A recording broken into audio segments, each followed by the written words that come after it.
I beg to move that this House has considered the bicentenary of the Royal National Lifeboat Institution.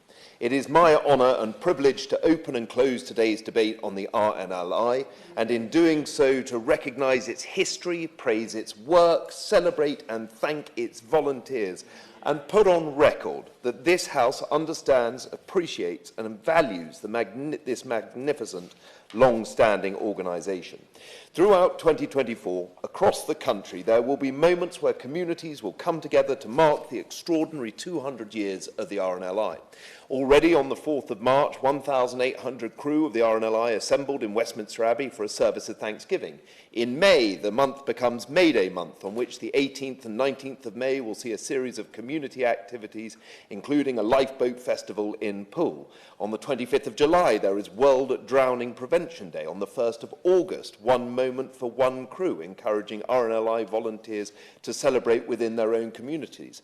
On the 10th of October, the anniversary of the first ever street collection held in Manchester and the birth of the most successful fundraising campaign ever seen will be celebrated. On top of which, Madam Chair, there is also the 200 Voices podcast on the RNLI website, where you can listen to 200 people explain how the RNLI has impacted their lives, and I strongly recommend it. From the humble beginnings to its modern-day integrated network of volunteers, fundraisers and supporters, crisscrossing the country, the RNLI is not just an emergency service, but a great British brand that exhibits the very best of our spirit. It was on the Isle of Man in 1824 that Sir William Hillary proposed the concept of an organisation to save lives at sea. With an average 1,800 shipwrecks a year, Sir William proposed the Royal National Institution for the Preservation of Lives and Property from Shipwrecks. Despite numerous rejections, including being pushed back by the Navy and ministers of the day, he appealed to the philanthropic organisations of the time, who with alacrity took up the cause, and on the 4th of March 1824 held a meeting in the City of London Tavern, officially forming and ratifying the institution. Possibly the best idea ever to come out of a pub. With royal patronage granted, and in 1854 the name changed to the Royal National Lifeboat Institution, Sir William's vision was undoubtedly recognised, although whether he would have ever imagined that the RNLI would have 238 stations, operate 440 lifeboats, provide lifeguards for 200 beaches and be responsible for the rescuing of some 146,000 people over its history, it is, of course, impossible to know. However, that ambition and determination created an organisation from which we all benefit and from whose charter still stands the test of time, declaring that the RNLI will assist in saving life from shipwreck and be supported by annual subscriptions and donations and other contributions to its funds. Today, the RNLI holds legendary status. For those of us who have grown up in coastal communities or who are fortunate enough to represent one, we have long been moved by the tales of epic heroism where volunteers, members of their community, have put their lives on the line for others. Whether it be the sinking of the Mexico in the Ribble Estuary in 1886, or the White Star Line of the SS Suevic, its shipwrecked off the Lizard in Cornwall in 1907, where the RNLI crew managed to rescue all 456 passengers, including 70 babies, over 16 hours in an oar-powered boat. Or the RNLI's support in the Dunkirk evacuation, where over 100,000 soldiers were said to have been saved as a result of RNLI boats. To Henry Freeman and his infamous, innovative cork life jacket, and the iconic Henry Blogg. To the heroism of Grace Darling in the 1838 crisis in Forfarshire. To Margaret Armstrong, who helped every single launch of the Cresswell lifeboat, saving lives for over 50 years until her death in 1928. The RNLI has, without prejudice, always come to the aid of those in danger on the sea, whether it be the enemy during the First and Second World War, or merchant sailors in peril, or holidaymakers caught out, or refugees crossing the Channel. I'd be delighted to. Actually, I'm on securing the debate. Just on the issue of the diversity of problems that the RNLI are faced with in terms of holidaymakers, in my constituency in Portrush, there's an RNLI boat, and the crew and volunteers do excellent work, sometimes off treacherous waters off the north coast of Northern Ireland and the east coast of Scotland. would he join with me, as I know he will, in commending them and ensuring that the wider public support all of our RNLI crews and volunteers as possibly as great as they can to maximise the return and save even more lives in the future? Yeah.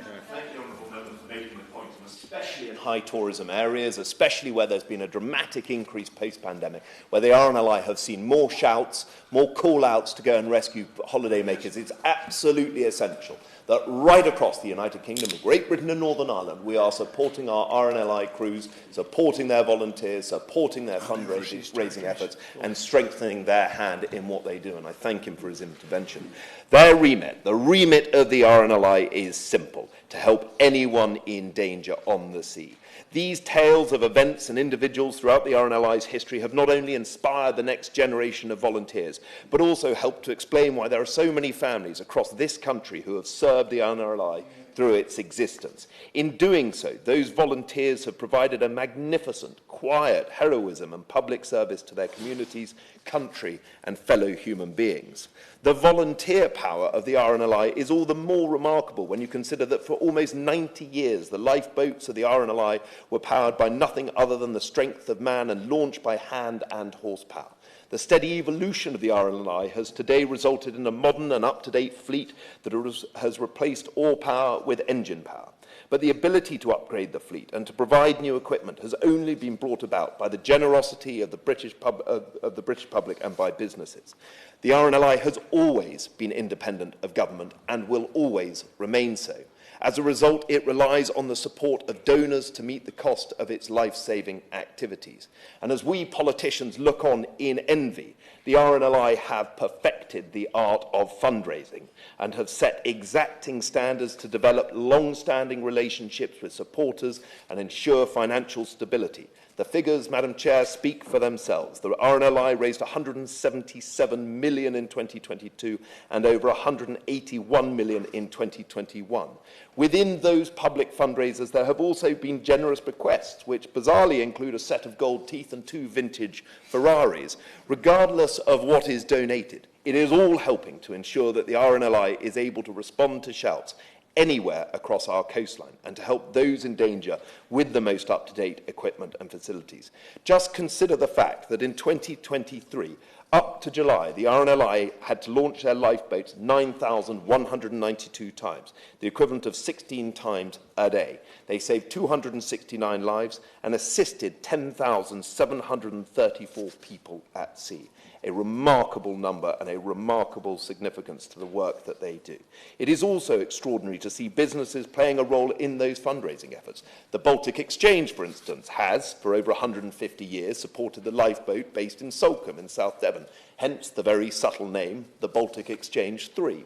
These fundraising efforts have allowed the RNLI to focus on what they do best, and perhaps most importantly, have ensured that the RNLI is immune from political interference and can be truly independent. Now, just as the equipment and machinery have modernised, so too has the provision and scale of what the RNLI offers.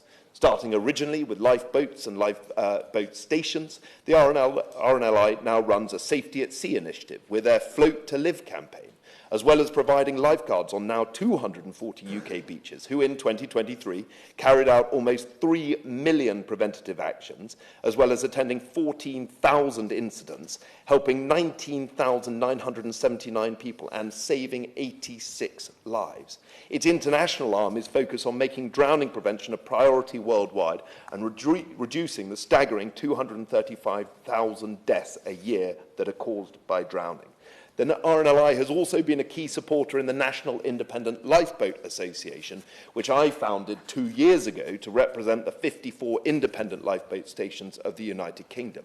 Its steady progress to help both at home and abroad is in part why the RNLI is such a well-loved institution and why it carries the support and confidence of the British public, and I hope I can safely say of this House as well. Now, while the purpose of this debate is to recognise the RNLI as a national organisation and to celebrate its work across the country, it would be remiss of me not to mention the RNLI stations in South Devon. Torbay RNLI lifeboat station, based in Brixham, was established in 1866 and has been busily protecting our channel waters ever since.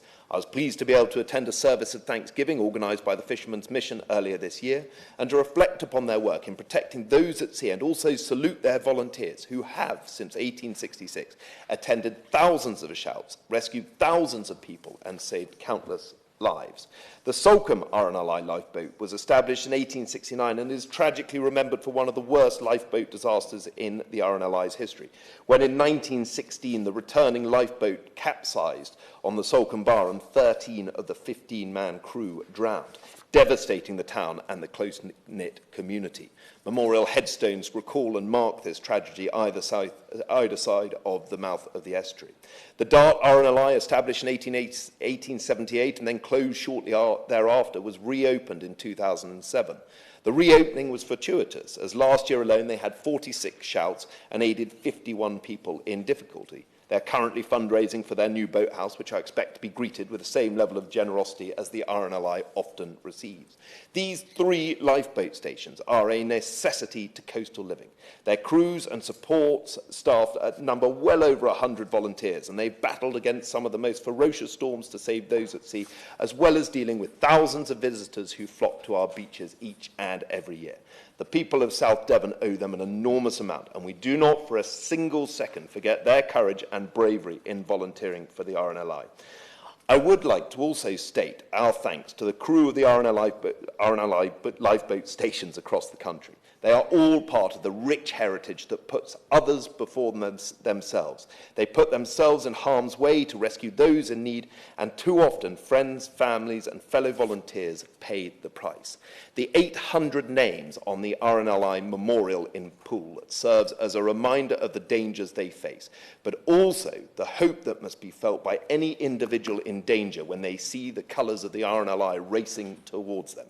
As Sir William Hillary said, without courage, nothing is impossible. Sorry, actually, with courage, nothing is impossible. Apologies. Finally, I'd like to finish by paying tribute to the outgoing Chief Executive, Mark Dowie, who finishes his 5-year terms in June. Mark has been an extraordinary leader of the RNLI over the past 5 years. He has had to deal with COVID, channel crossings, rising inflation, increase in demand, and even unfair and inaccurate political comments. He has risen above all of these, and he leaves the RNLI in an even stronger place with his name alongside those pioneering, innovative founders and fundraisers of the RNLI who have made it what it is today. Today we mark in Parliament and celebrate the 200 years of the RNLI, and I pray for calm seas, fair winds, and that they will continue to perform their masterful, brave work for the next 2 centuries. Thank you.